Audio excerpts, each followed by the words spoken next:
നീ എൻ സ്വന്തം. ആൻറ്റി, നാളെ എൻ്റെ കുറച്ച് ഫ്രണ്ട്സ് കൂടി വരുന്നുണ്ട്. അത് ഒരു ഫയൽ വാങ്ങാൻ വേണ്ടി വരുന്നതാണ്. അപ്പോൾ അത് നിങ്ങൾക്ക് ബുദ്ധിമുട്ടാകുമോ എന്നറിയാൻ വേണ്ടി ഞാൻ ചോദിക്കാൻ വേണ്ടി വന്നതാണ്. അല്ലെങ്കിൽ ഞാൻ നാളെ അവരെ പുറത്ത് കൊണ്ടുപോയിക്കൊള്ളാം, കനിക പറഞ്ഞു. അതിൻ്റെ ആവശ്യമില്ല മോളെ. നാളെ നല്ലൊരു ദിവസമായിട്ട് അവരിങ്ങോട്ട് പോന്നോട്ടെ. അവർക്ക് ഭക്ഷണം കൊടുത്ത് നമുക്ക് സന്തോഷത്തോടെ പറഞ്ഞു വിടാം, മുത്തശ്ശി പറഞ്ഞു. അല്ല കനിക ചേച്ചി, ചേച്ചിക്ക് ഇവിടെ ആരാണ് ഫ്രണ്ട്സ് ഉള്ളത്? ശരണി ചോദിച്ചു.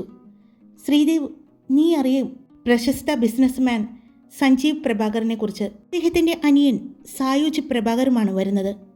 ആ പേര് കേട്ടതും ശ്രീദേവും കൂട്ടരും ദക്ഷയും കൂട്ടരും പരസ്പരം നോക്കി. സഞ്ജുവേട്ടനാണോ ഈ പറയുന്ന സഞ്ജീവ് പ്രഭാകർ?